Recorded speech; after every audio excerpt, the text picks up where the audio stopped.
ever said, no, I don't want to have my picture taken? Not me. I'm not photogenic. If you're a woman, chances are these words have come out of your lips, probably more than once. As a portrait photographer, there's not a week, no, there's not a day that goes by that I don't hear one of these things. And it's simply not true. To be seen is one of the most powerful things as human beings that we can experience. And to not be seen is what happens to women in oppressed countries or to women who are oppressed themselves. We can create an experience where women feel powerful and beautiful and sexy and amazing and gorgeous in a portrait session and forget about all of those things that we thought were true. Now, I understand there are times in our lives, seasons in our lives, when we can go through things where we feel like we don't want to be seen. I had a season like that a few years ago. I went through a brutal divorce. My world, my family, it felt like I had been ripped apart. And I decided to walk on the Camino de Santiago. The Camino de Santiago is an ancient pilgrimage across northern Spain. I went by myself, but I met people along the way, and we created experiences together that were remarkable. One day, after walking close to 15 miles with 30 plus pounds on my back, I found myself in an ancient church. It looked like one of the ones that I'd seen in my high school world geography book.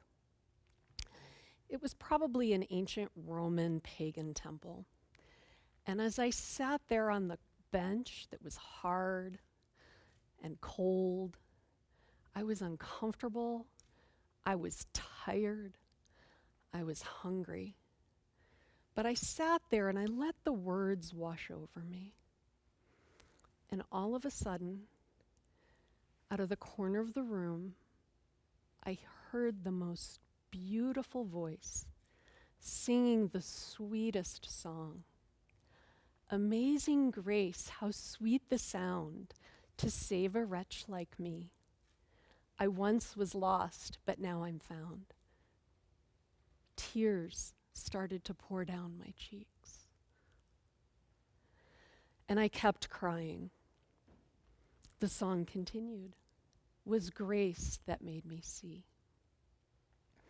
I continued to listen, and I continued to sit, and the cry turned into the ugly cry, and I didn't have any Kleenex, and my nose was running, and all the things. And when the service was over, I got up, and of course I had my backpack and my camera with me, and I took some pictures because I wanted to remember this place, like I would ever forget it. And when I walked to the back of the church, my new German friend Tobias was waiting at the back door. And I said to him, Tobias, thank you for singing. He had his arms crossed over his chest, and he said, Julie, I wasn't singing. I knew that he sang at home in his church choir. I said, but you heard Amazing Grace. You heard the song. No, nobody was singing. And soon the tears came again because I knew it was time for me to stop playing small. I needed to be seen. I wanted to be seen.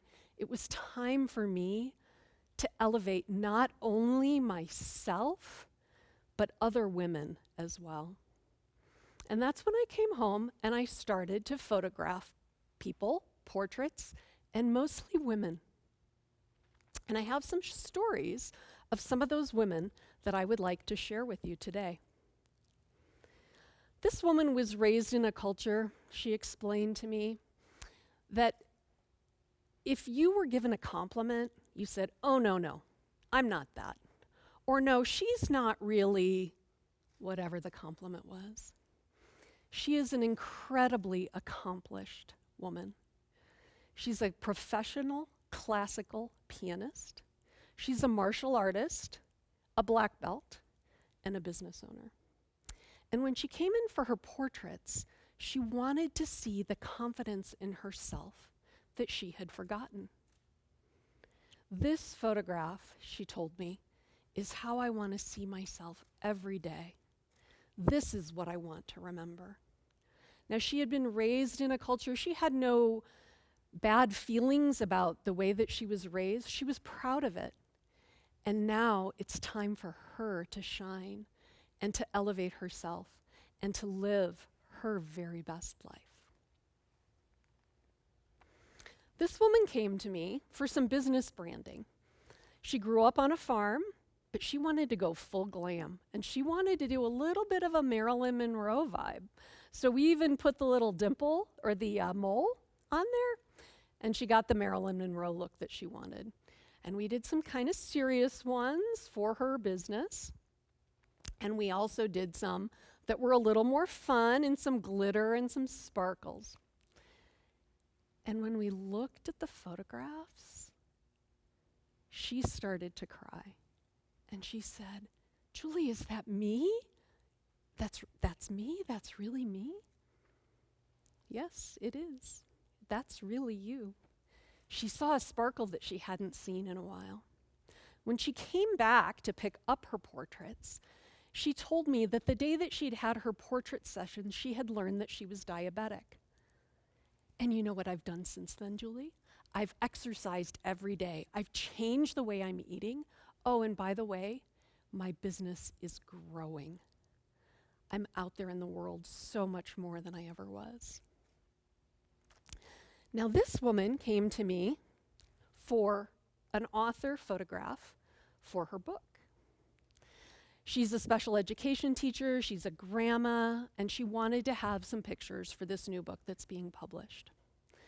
Well, when we talked before her session, I said, if you want to try something a little different, if you want to do some boudoir, if you want to do something a little bit fun, we can try that too. She's like, okay, well, we'll see. And as we were getting ready and styling her shoot, as I was looking through her bag and asking her what she was going to wear with what, I said, "Oh, did you want to try some boudoir?" She was a little bit shy, and she said, "Yeah, I do. I think I'd like to do that for my husband for his birthday." So we took some beautiful shots. And when she received her photographs, she looked through her folio collection. And when this one came up, she said, "Julie, I'm sure my husband has seen me that way, but I have never seen myself like this." She was a little bit shy and a little bit surprised, but she changed the way she sees herself. The last story that I'm going to share with you is a story of a woman that I photographed while she was going through breast cancer treatment. Every year I photograph women as part of a nonprofit in the community where I live to help them see themselves, to help them elevate themselves, and also to promote the nonprofit. And when she came back to see her photographs, they were lined up in my studio. And she told me several months later, she said, "I wasn't feeling well that day, chemotherapy side effects." She said, "But when I walked into the room," and she choked back the tears 3 months later, she said, "and I saw these photographs of myself looking strong and vibrant and full of life." And then she almost whispered, "and beautiful." She said, "I knew that I was going to be okay. I knew that everything would be all right." And she is. We can change the way we see ourselves. We can change ourselves. We can change our family. We can change our community with the simple act of saying, "Yes, I want to be seen. Yes, I am that." And so how do you do that? Because I have talked with people, women especially, who have had bad experiences. Almost 90% of the information that comes into our brain every day is visual. almost 90%. Think of how powerful it would be if you had a portrait of yourself looking glamorous, powerful, elevated, enlightened, inspired, creative. The list is endless. And the key is to find someone, find a photographer to work with who will hold that space for you, who will help you create something where you can feel and be and step into the light that you are meant to share with the world. Because all of us have something that is meant to be shared with the world. It's why we're here.